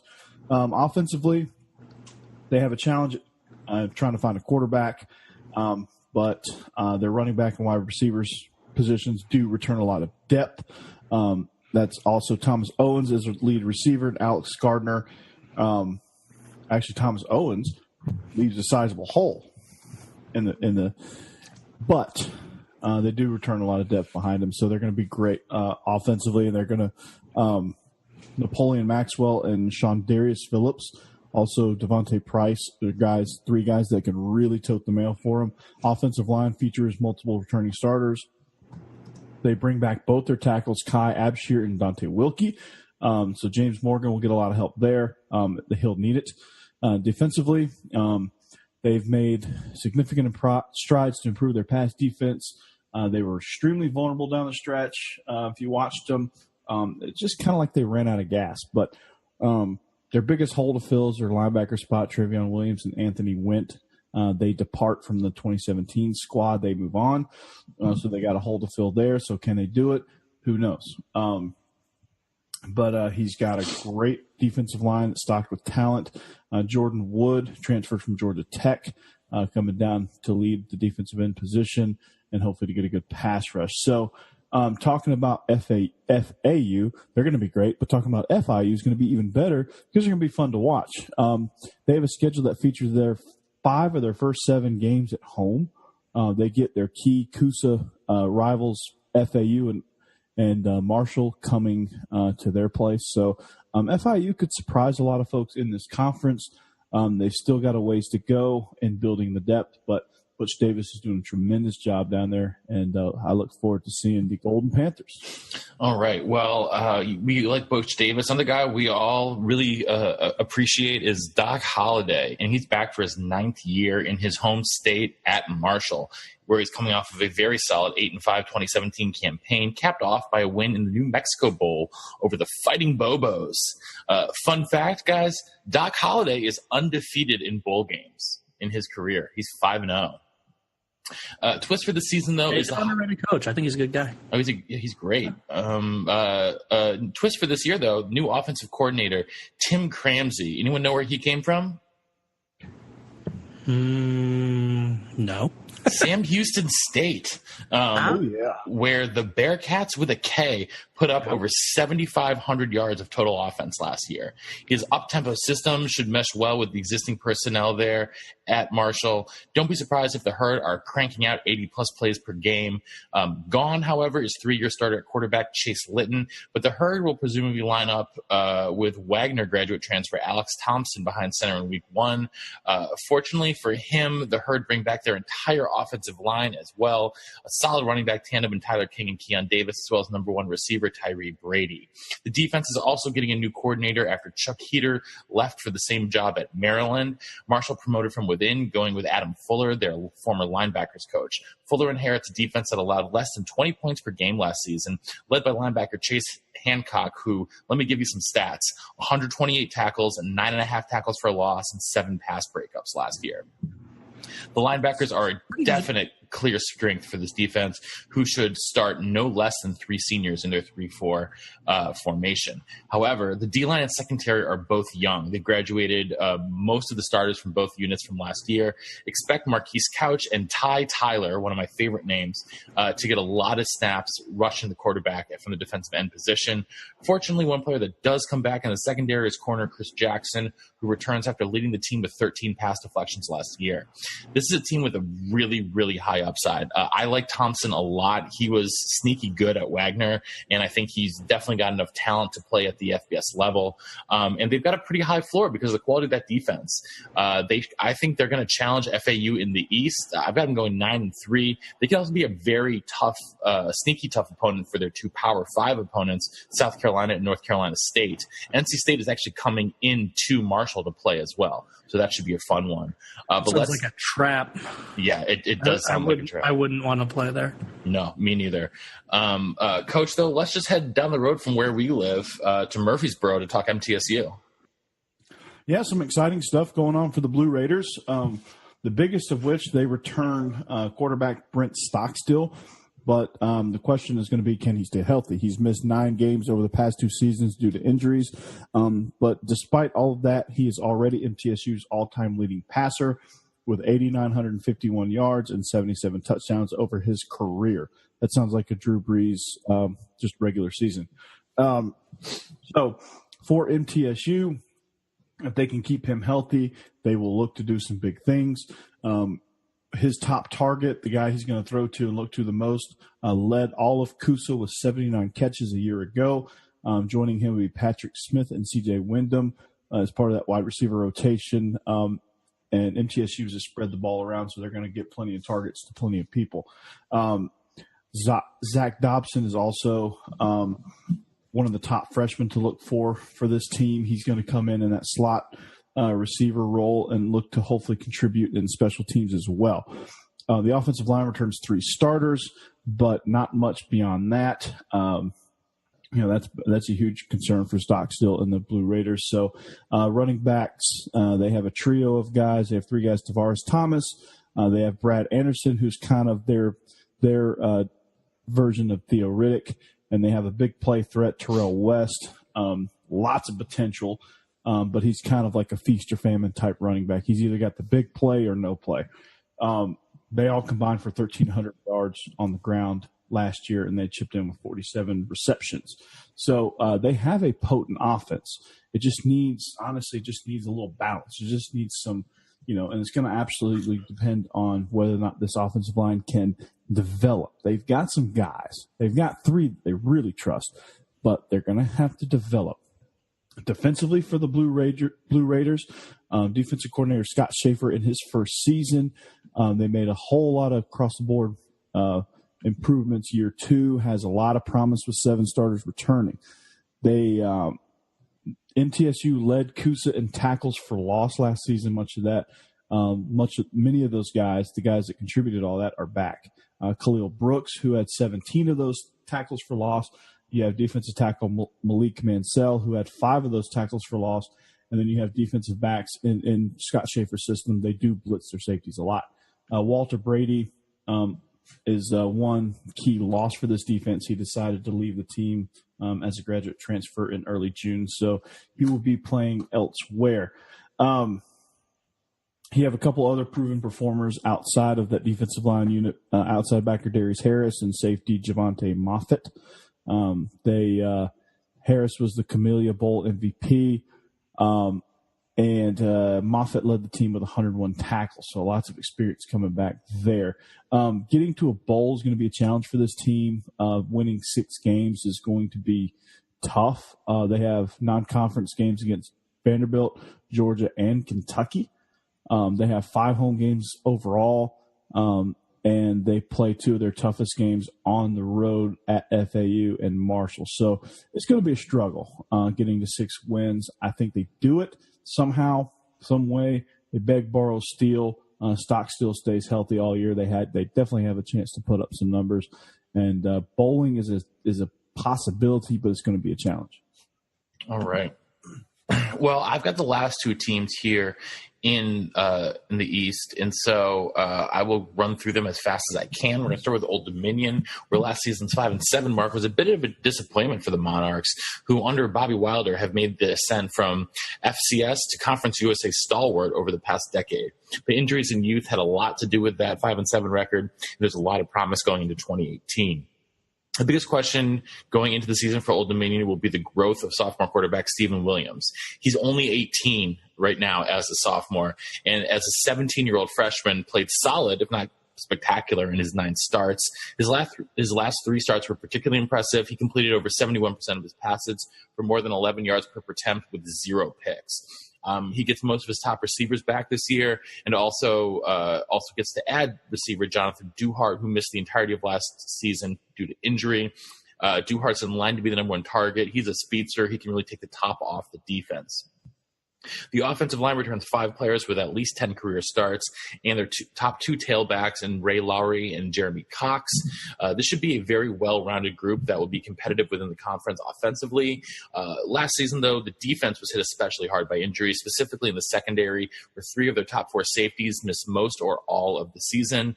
The pass rush was the strength of the team last year, and they bring back 5 senior D linemen who combined for 23.5 sacks last year.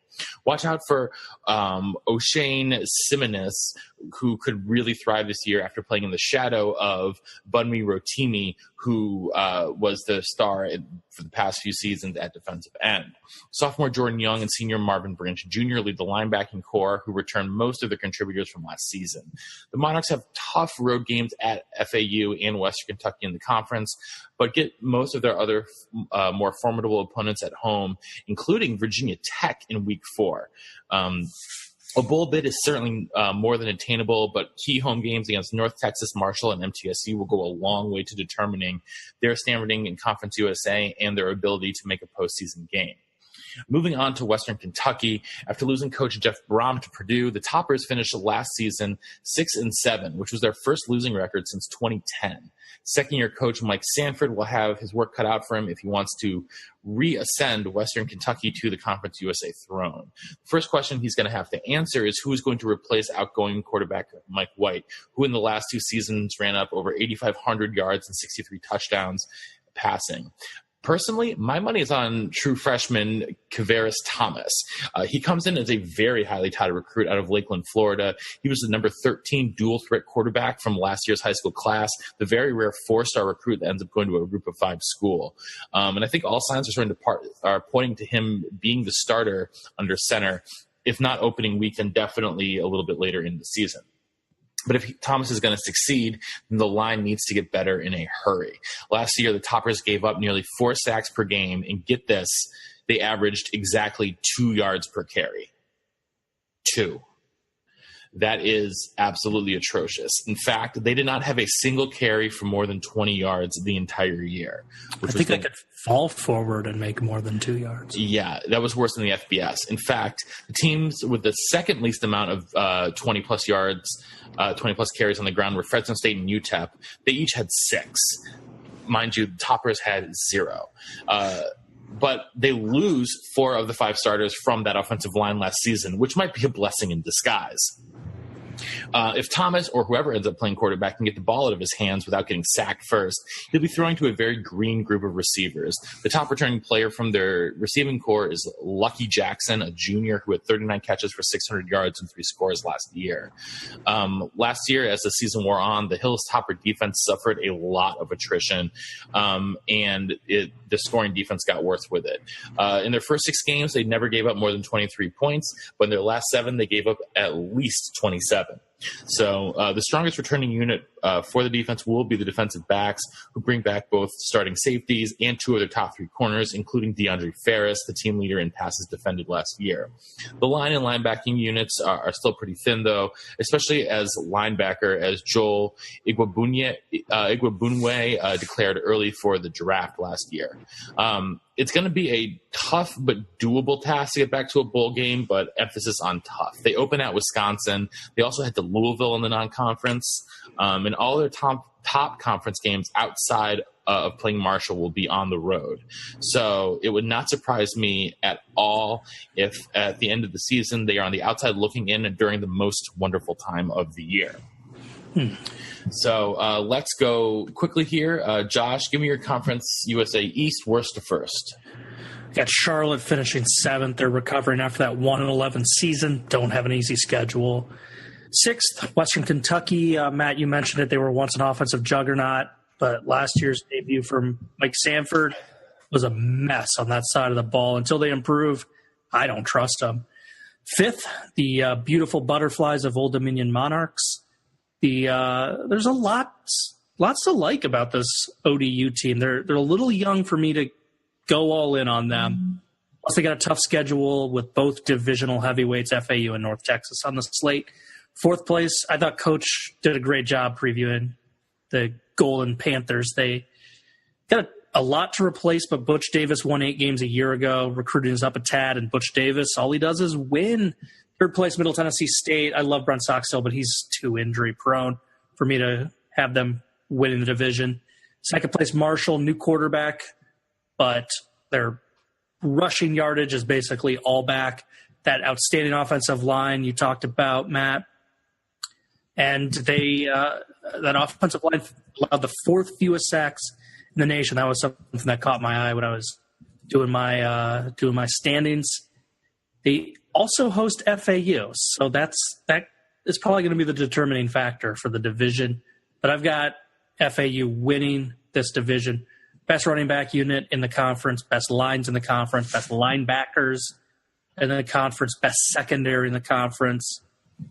This team is just, they're stacked for Conference USA standards, and I'm still buying it. I think they have a very, very outside shot of being the group of 5 rep in the New Year's Bowl games. All right, Coach, give me your worst to first. All right, worst to first. I'm going Charlotte at the bottom. Just too far to go. Too much rebuilding to do. They're still brand new in the sense of things. So I got Old Dominion finishing 7th. I just think there's too much youth there, but they are very talented. They do look pretty nice on paper, but I just think youth is going to get them in the long run. Western Kentucky, it's just such a mess there. They got a lot to clean up, but I think they get wins over Charlotte and Old Dominion to finish 5th. 4th, I like MTSU. They've got a lot of firepower offensively, but Brent Stockstill, can he stay healthy? We don't know because, well, they have a terrible offensive line or undeveloped offensive line, so he's going to take his fair share of hits. Can he stay healthy? So they finished fourth. I love what FIU is doing. They just keep going up and up. Butch Davis just somehow has the formula for recruiting, and they've got enough coming back that they can contend and compete. And I think they'll do well enough to finish third. I love Marshall and what they have up front. They just have a lot of power on the offensive line. They have a lot of power with the running backs. They have a great, formidable defense, and they have a good home schedule. I think they're good enough to finish runner up in this division. But FAU just has way too much firepower. They just have way too much talent. They're way too explosive. And I think Lane Kiffin has done a tremendous job with that program, and he will continue to blow the lid off of Boca Raton. So I like FAU to finish first. All right, I'll go quick. Bottom to the top. Charlotte, I think, is a cut below everyone else, quite frankly. I got Western Kentucky finishing sixth. FIU, I like Butch Davis, but I think they got so many guys to replace that I've got them coming in fifth. MTSU, if Brett Stockstill can stay healthy, they can be better than this, but I've got them finishing middle of the road, fourth in the East. Old Dominion, I'm a little bit more bullish than you guys are on ODU. I like their odds this year, but Marshall and FAU are definitely the titans of the division. I've got Marshall finishing just shy of FAU as runner-up here in the East. Let's head out to the West, where we will start in lovely, scenic Ruston, Louisiana. Even if last year's 7-6 record is a bit of a down year for Skip Holtz's crew, don't expect it to be more than a blip on the radar. They had very poor luck in close games. They were 1-4 in contests decided by 7 or fewer points, but finished on a high note after rolling SMU 51-10 in the Frisco Bowl. So my son is very good at the Frisco Bowl. For the first time since 2010, the Bulldogs will not have to replace their starting quarterback, though, which is nice. Jamar Smith is back under center for his junior campaign, and he gets 3 of his top targets back. Seniors Teddy Veal and Rashid Burnett, as well as sophomore Adrian Hardy, are all back in Ruston, so expect a lot of passing. The backfield, however, does lose their 2 top players in tailbacks Boston Scott and Jared Kraft.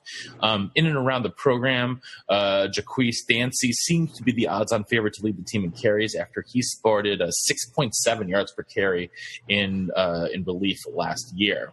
No matter who's toting the rock, though, they will have the benefit of running behind one of the better lines in the conference. The Bulldogs bring back 2 all-conference guards in O'Shea Dugas and Ethan Reed, and their returning players combined for more than 100 starts between them. Last year's defense was completely submerged by injuries, with starters missing more than 40 combined games. The biggest key guy that they were going to get back this year, though, is sophomore corner Amik Robertson, who has the potential not to be just one of the best corners in the conference, but even in the entire country. Linebacker was especially thin after last year, so Skip Holtz brought in 3 JUCO linebackers, all of whom were expected to see significant playing time this season. They're led by former Mizzou recruit Trey Baldwin, who can rush the passer or drop back in coverage equally well. One of the ways that Louisiana Tech was able to keep their head above water last year, though, was through excellent special teams, led by kicker Jonathan Barnes. But Barnes, as well as top returner George Scott, are both gone, and questions are going to arise around the kicking game going into fall camp. Louisiana Tech has a tough schedule, though, this year. They have to head to Baton Rouge and to Starkville in the non-conference, and have tough conference road games at FAU and North Texas. That being said, 8 or 9 wins is definitely not out of the question if they can shore up the defense and kicking game, because the offense has the potential to be special. Speaking of North Texas, Josh, we're going to throw it over to you to take a look at the Mean Green. Yeah, they're not just a music school. This is the class of the West a year ago, and they return a ton of pieces that got them to the title game, and that includes Mason Fine. Yeah, and, well, quite frankly, 5 of his top 6 receivers. And so why does that matter? Well, Fine passed for over 4,000 yards a season ago. Dude's awesome. The defense gets back star linebacker E.J. Ajayi and Brandon Gardner. So I'm going to keep this brief, you guys. There's more than enough on this roster to get the Mean Green back to the title game. All right. Well, a place that is definitely going nowhere near the title game this year is Rice. They might be the Stanford of Conference USA. And so it's keeping in Stanford tradition. They went out and got a new coach from the real Stanford Cardinal in the offseason. They brought in former Cardinal offensive coordinator Mike Bloomgren to be their head coach. He brought in a really interesting assortment of coaches this year.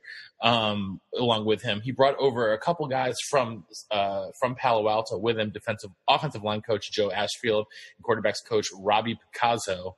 The rest of the coaching staff in Houston, though, includes former Stephen F. Austin run game coordinator Bill Best, offensive coordinator Jerry Mack, who comes over from North Carolina Central, and defensive coach Cedric Calhoun, who comes from Dartmouth. So interesting collection of coaches here at Rice. It's going to be interesting to see how they all gel with each other.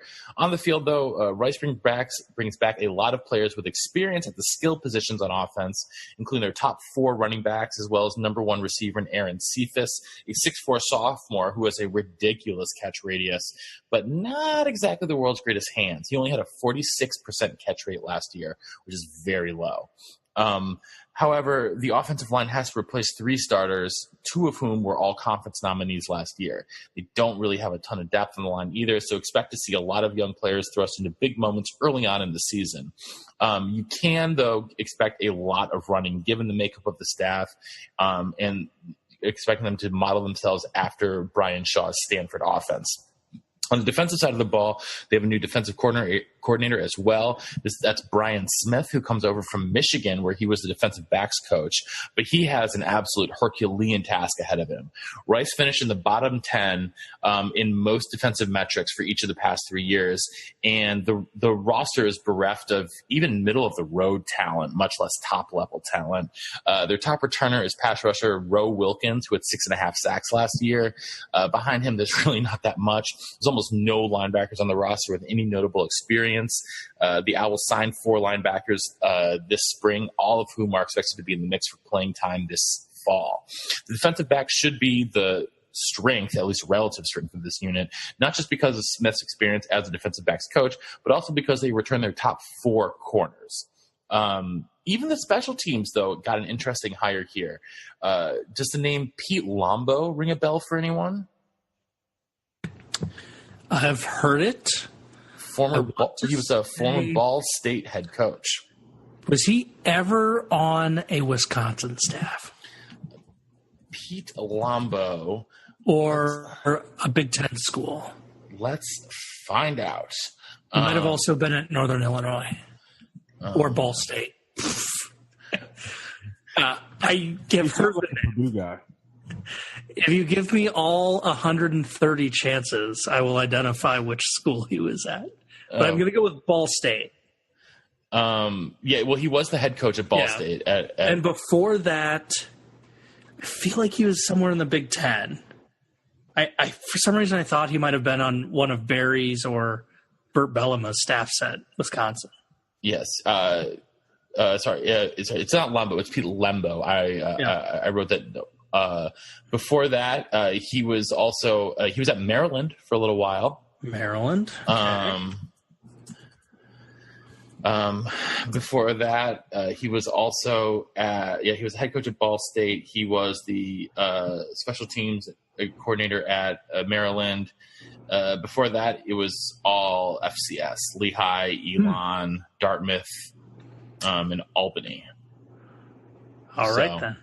Yeah, I guess you're thinking of his time at Maryland. I must be, yeah. Anyhow, Lembo. They are Big Ten. But the special teams there at Rice, they graduated Jack. Their diet Big Ten.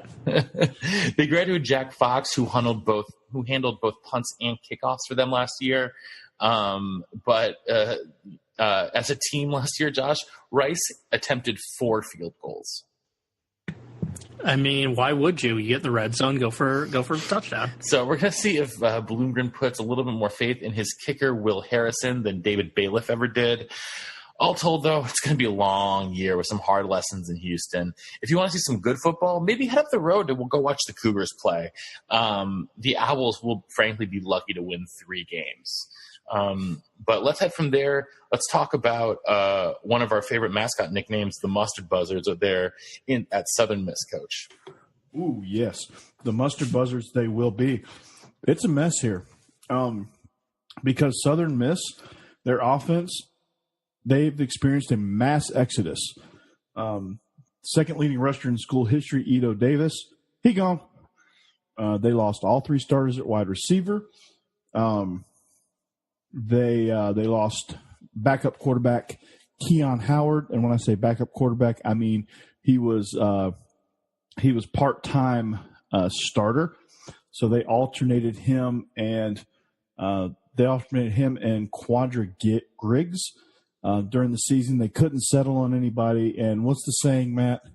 If you have two quarterbacks, you got none. You got none. And that they didn't. And then in the spring, in comes transfer Jack Abraham. Griggs is rehabbing from injury. Abraham's getting reps. Howard says, nah, I'm good. And so we'll see. But they do. They have Tez Parks, George Payne, and Terod Daniels, boast over 2,000 career yards. They didn't mass exodus. So they decided they're going to come back and play for the Mustard Buzzards. The offensive line returns three starters: Ty Pollard, Arvin Fletcher, and Drake Dorbeck. So anytime your offensive line can return three starters, that's at least a step in the right direction. What they have behind them is defensively. Let's see. They have Tony Precario. This should tell you all you need to know about the state of the Mustard Buzzard program. He left to join CUSA rival FAU in the same role. So defensive coordinator Tony Precario is actually the new defensive coordinator across conference at FAU. So they bring in Tim Billings. He promoted from within. He was the safeties coach a year ago. And, well, he's got quite the rebuild project in the secondary. So I don't know that was a great choice. You know, you got a guy that's having to rebuild the unit that he just got promoted from. Yeah, I don't know about that. But all five of last year's regulars, your four starters and your rotational guy, they graduated. They have two players that got any sort of playing time, Rashawn Mitchell and not Pablo Picasso, but his brother Picasso Nelson Jr. They're the only people that have come back that have seen any sort of playing time. And Nelson is somebody who took a medical redshirt in 2017, so he didn't really even play much. So up front, you have your defensive ends, Ladarius Harris and Darian Yancey. They have combined 41 starts between them. Rasheem Booth was a freshman All-American as a redshirt freshman, so he's coming back to help bolster that front. But will it be enough? I don't know. They don't have much as far as depth goes behind them. They have very few playmakers, and they're few and far between. They have little to no experience. Actually, they have slim to none, and Slim just walked out the door in the defensive backfield. So we're hoping Picasso can paint a beauty back there and make some plays. So they've got a whole lot of new starters on both sides of the ball.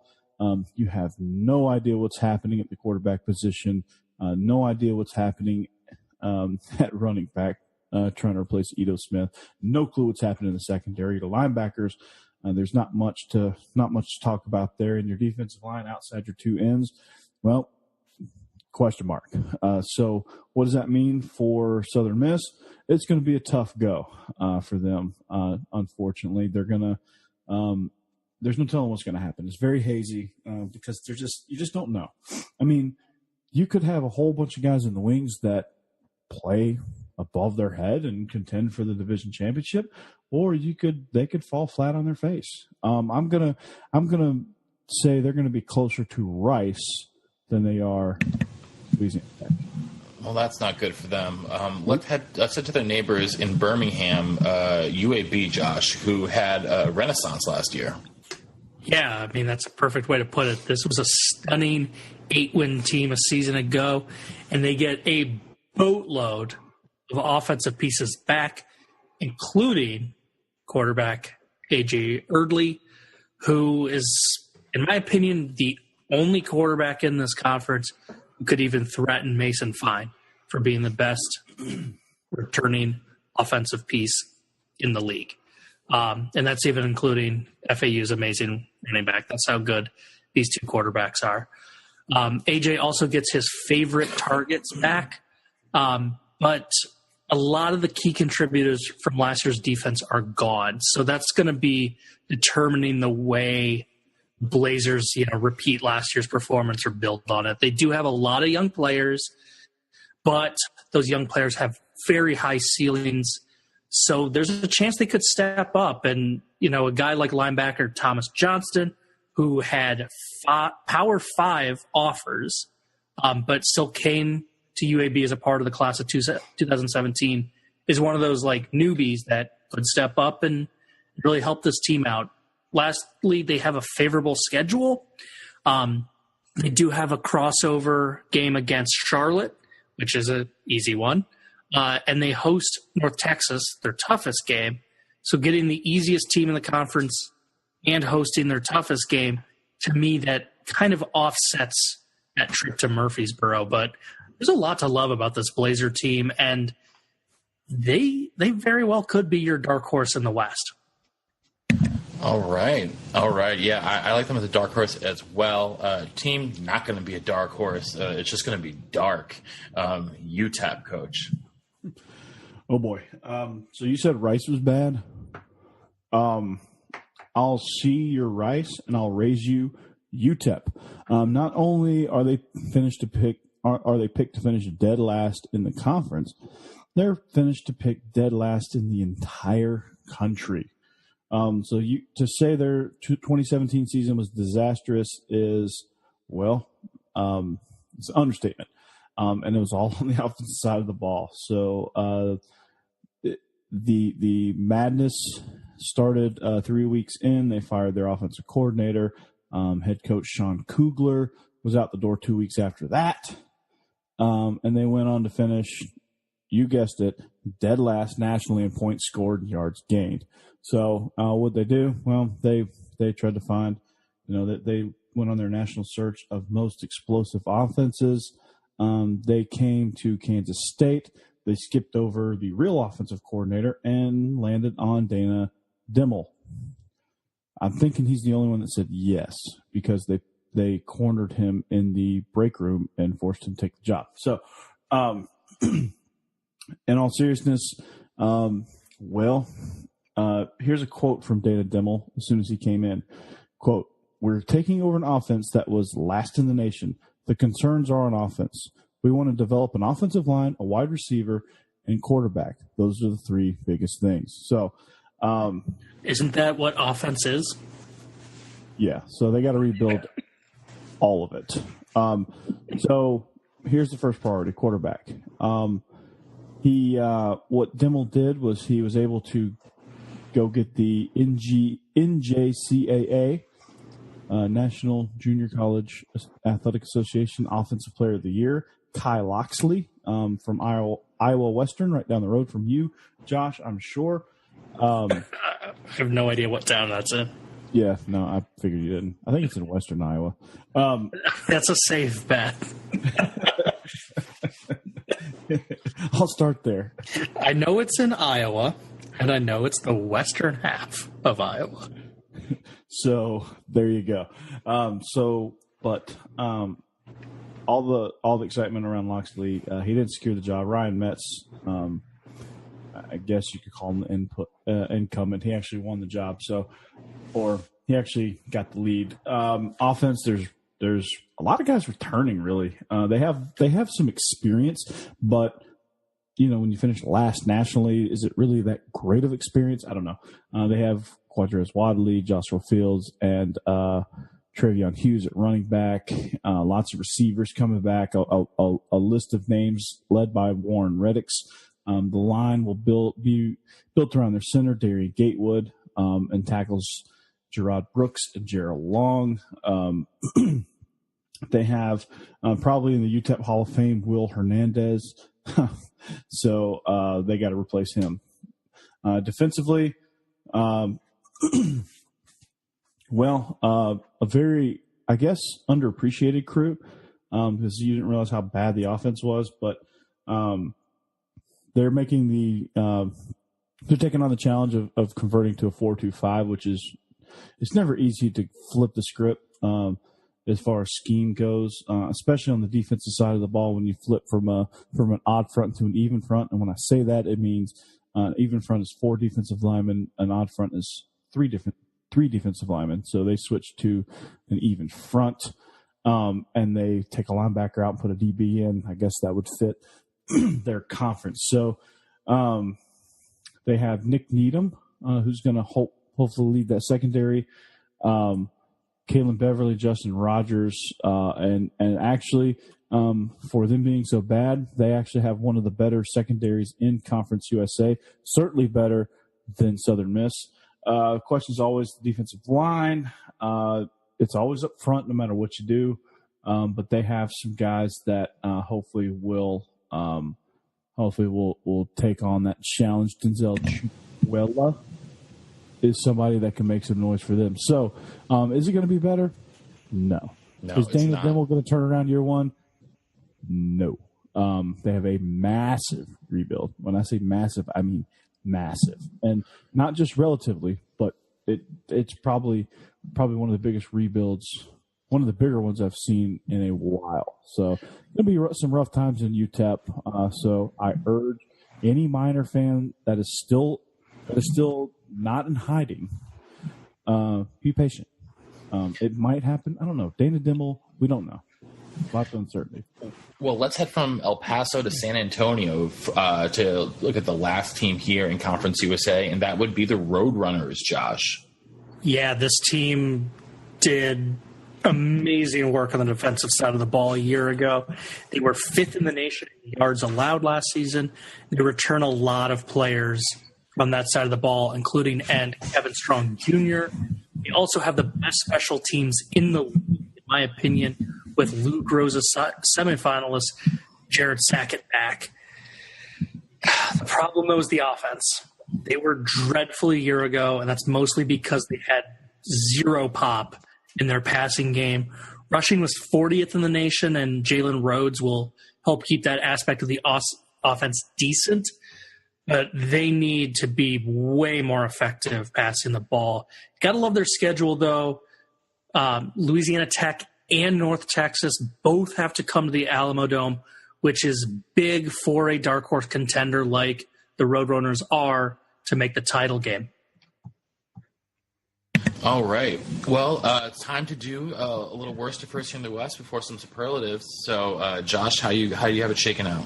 Well, I'm going to go from San Antonio right back over to El Paso. I've got UTEP finishing dead last. Coach highlighted the fact how they fire their offensive coordinator than their coach. I'm expecting literally nothing from the Miners for like several years of what's going to be one of the biggest rebuilds. 6th place Rice. I like the idea of a bruising power running game in a league like CUSA, which has a lot of spread attacks, but that's for in the future, not this year. 5th place Southern Miss, way too many new faces, especially on defense, to make me buy the Golden Eagles. Plus, they have to play at North Texas, at UAB, and host Marshall in a difficult crossover game. 4th place, San Antonio, baby. Beep, beep. They got that amazing defense. I just don't think there's enough there offensively to be a true contender. 3rd place, UAB. I love that offense. They do have a lot of new faces on defense. And that, I think, is why the Blazers don't crack the top 2. If UTSA and UAB could just combine forces for one season, they would be one of the best football teams in the country, quite honestly. 2nd place, I got Louisiana Tech. Kind of a learning experience for a younger team last year, but they still went 7-6.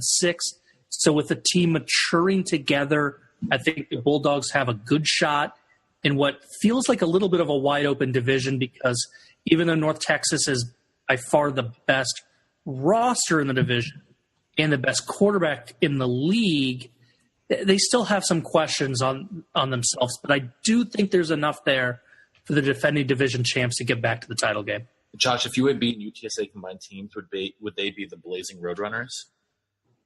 Yes, which is an amazing name. This needs to happen. I don't know how it would be feasible for a Texas school and an Alabama school to combine forces, but we need to make it happen. All right, Coach, quickly, worst to first. Worst to first, very, very quickly. UTEP, obviously for reasons I've already discussed, followed by Rice. They're just as dreadful, but not as dreadful as that. Then the Mustard Buzzards, probably the worst bottom of a conference in the entire country, including Division III.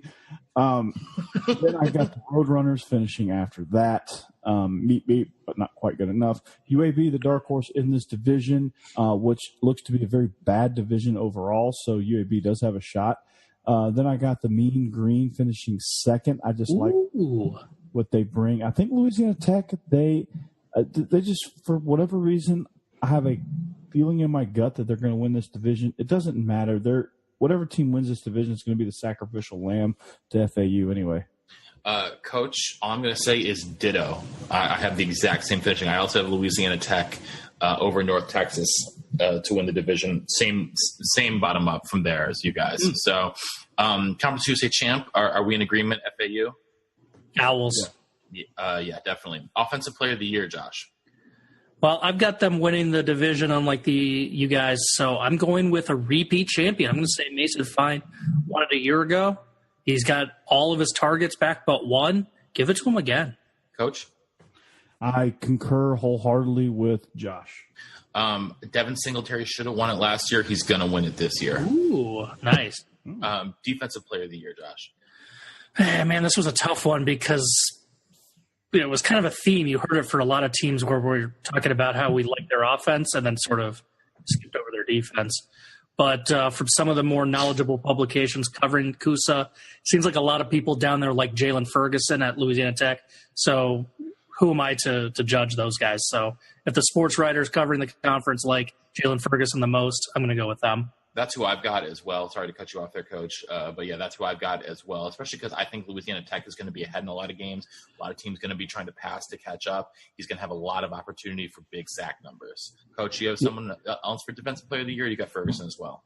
I got Ferguson, and that's I think that's one of the biggest factors in me picking Louisiana Tech as the champion. But an honorable mention, the guy I think is going to really put some pressure on him is Khalil Brooks. With that MTSU defense, 17 tackles for loss, he's going to put up big numbers in what seems to be an aggressive, or what appears to be an aggressive style scheme in Murfreesboro. Yeah, my dark horse is actually going to be from that same team in Louisiana Tech, but it's corner Amik Robertson. I think he could. I think there's a chance he might get double-digit interceptions. Coach of the year, Josh. Now, this one was tough because I highlighted some dark horses with UTSA and UAB to look at. Doc Holliday has a really nice team at Marshall, but I'm going the opposite way of the Big Ten. I'm going with the coach who has the best team and living up to those expectations. So I'm going to go with Lane Kiffin. Coach?